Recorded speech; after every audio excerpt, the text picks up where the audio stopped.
So with summer just around the corner and everyone rushing off to lose those extra pounds, I thought that I'd make a video talking about my personal weight loss mistakes, specifically 5 of them. These are in no particular order and are mostly geared towards beginners, but even experienced people tend to fall for these, so if you're in that group, it might be a good refresher for you. Mistake number 1 is that you're starting out too late. This is a mistake that involves the people that are trying to lose a set amount of weight in a specific amount of time. I want to lose 5 kilograms until June. I want to lose 15 pounds in 3 months. One of the most common pitfalls a lot of people fall into is that they underestimate how much time they're gonna need to lose the weight that they want to lose. You might have heard that about half to 1 kilogram of weight loss per week, so that's about 1 to 2 pounds per week, is a good weight loss rate to aim for. And so you might structure your weight loss time frame based on that. But weight loss in practicality is much more complicated. First of all, weight loss rate does decrease significantly as you get into those lower body fat percentages, even if you decrease your calories even more. At some point, your body is just gonna be very resistant to losing even more weight or more fat. So weight loss progress is gonna be significantly lowered. Plateaus are also a thing. At some point, you might experience a plateau that's just too difficult to break through. At that point, you're probably gonna want to increase your calories through what we call a refeed period, just so you can increase those leptin levels and that metabolic rate. Screwing up is also a thing. In any decent sized weight loss journey, you're probably gonna screw up on occasion, especially if you're a beginner. That's absolutely fine. Everybody screws up from time to time. As long as you pick yourself up and keep going, everything's all right. But it is gonna slow you down a little bit, and it's a good practice to account for that when thinking about how long your weight loss journey is gonna be. Personally, what I recommend is to roughly calculate how much time it's gonna take you to lose the weight that you wanna lose, considering in how large of a deficit you're gonna be in, and then add at least 1 month to that number. For example, if you calculated that you'll lose the weight that you wanna lose in approximately 3 months, if you follow, a specific diet or a specific meal plan, then you should structure your weight loss phase to be at least 4 months. This way you can account for any setbacks or for any unexpected anything that might happen. So to lose weight, you need to be in a calorie deficit. Up to this point, I have 3 videos on my channel and I mentioned that in all 3. But a big mistake that not only beginners but also more experienced people tend to make is that they get all excited and then they slash those calories down very rapidly. Let me just add that if you're bulking on 4,000 calories and cutting on 2,000 calories, you're probably not being very honest with yourself. Either you're increasing your bulking calories way too much or cutting calories way too much, possibly both.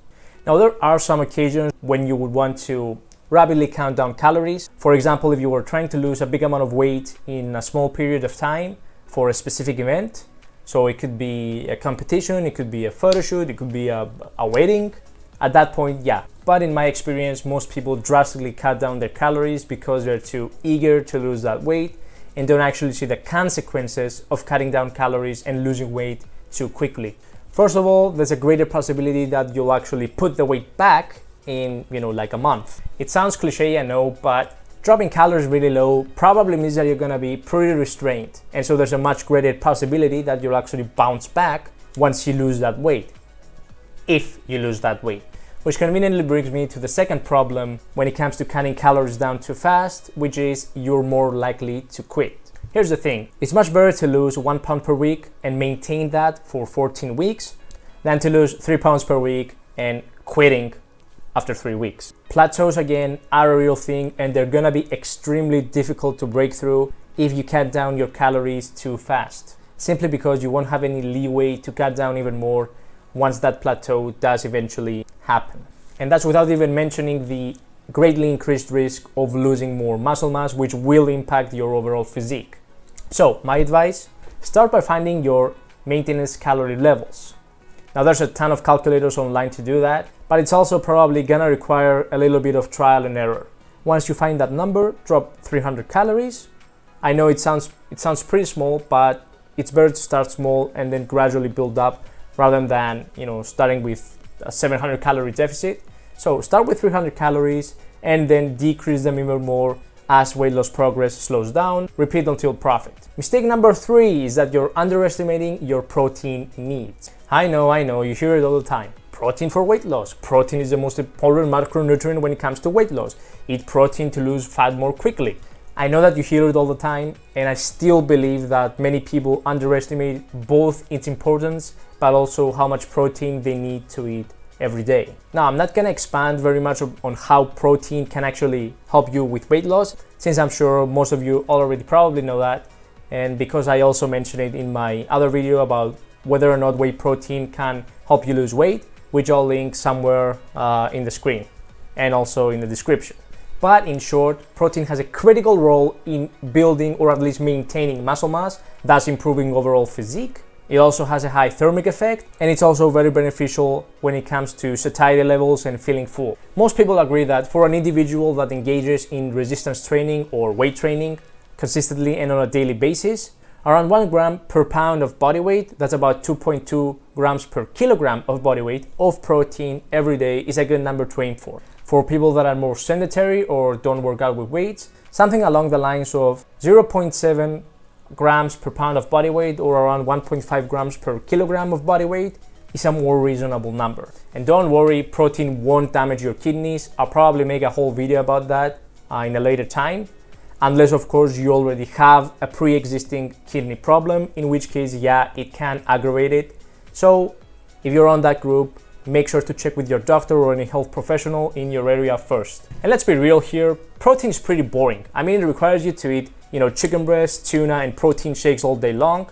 So it's understandable why some people are, I probably don't need that much. But trust me, especially if you're in that bodybuilder or physique category, don't underestimate your protein needs. Mistake number 4 is that you're stressing out about things that ultimately matter very little. This is a big mistake that I made in my earlier years. I didn't have a lot of experience, so I ultimately would end up believing a lot of the things and giving great importance to them, even though they ultimately mattered very little.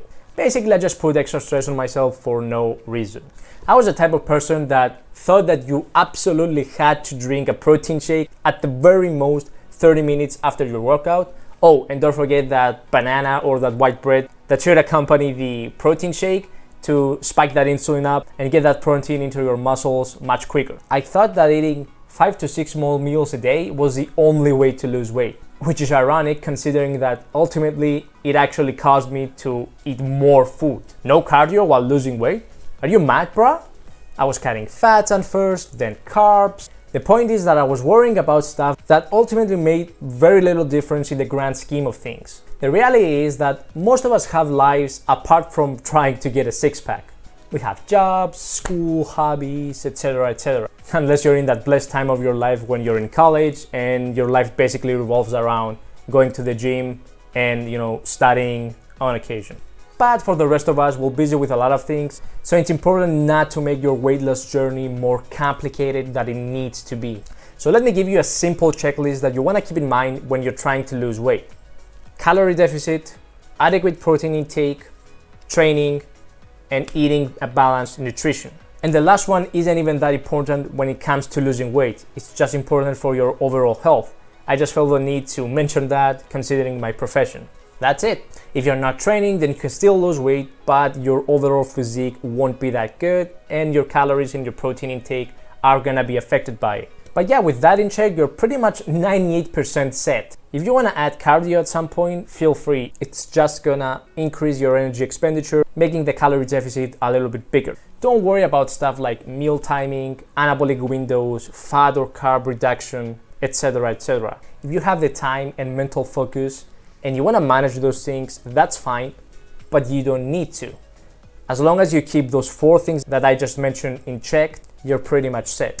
And mistake number 5, and this is mostly geared towards beginners, is that you're making big changes before you're ready.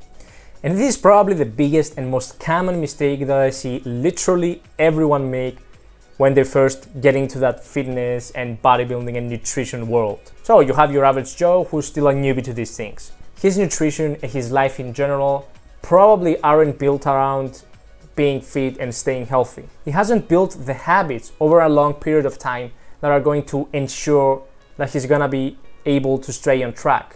I'm talking about the average person not involved in the fitness lifestyle ever before. Now that average person watches a cutting phase, all meals shown, YouTube video or maybe finds a cutting diet plan online, gets all excited, follows that for about 2 weeks, and ultimately gives up. This is a pretty common scenario. The thing is, those YouTubers or influencers have been doing this stuff for years, maybe even decades. Yes, they do follow quote-unquote cutting plans, but their overall diet and nutrition is probably very similar whether they're trying to lose weight or not. People who have already built the habits and they're trying to lose weight go from here to here. People that haven't built the habits and are trying to lose weight go from here to here. It's a pretty big gap between the two. Realize that for a person who's already built the habits, going from a maintenance phase or a bulking phase to a cutting phase, it comes very natural to them because not a lot of things change. But for a person who hasn't spent the time to build those habits, going from a normal phase, so a phase that they're not watching their diet or they're not cutting or they're not losing weight, to a weight loss program, it's probably gonna be a huge difference, and it's probably gonna feel very strange or very difficult. The harsh reality is that you're not gonna get very far in your journey if you don't spend the time to build consistent habits that are gonna add up one by one and make your lifestyle such that it promotes being healthy and staying in shape. It's very admirable for someone to want to change him or herself for the better. But if you're just starting out, forget about weight loss supplements, forget about specific cutting programs or specific diets. Focus on building your habits. This is a long-term process. It's not a sprint, it's a marathon. Start by building a few small habits at a time. For example, if you're not working out, get a gym membership and start working out a few times per week. If you eat 3 chocolate bars in one day, swap one of the chocolate bars for a piece of fruit. Stick to those actions until they become ingrained as habits. Then try to change a few more things. Wait until they become ingrained as habits, rinse and repeat. These are also naturally gonna cause you to lose weight simply because you'll be building habits that support having a healthy and fit body. Once you've built your lifestyle to a point where fitness and health and training and nutrition are all key parts in it, then you can start worrying about, cutting plans and specific weight loss diet. Be patient and move one step at a time. So those are my 5 common weight loss mistakes that you should avoid. Do you have any mistakes that you would like to share with us? Make sure to let us know in the comments. Thank you for watching, everyone. If you like the content, feel free to subscribe and also hit the notification bell. Also, make sure to tell me any topics that you'd like me to cover and make sure you give me your feedback. I'll see you guys in the next video.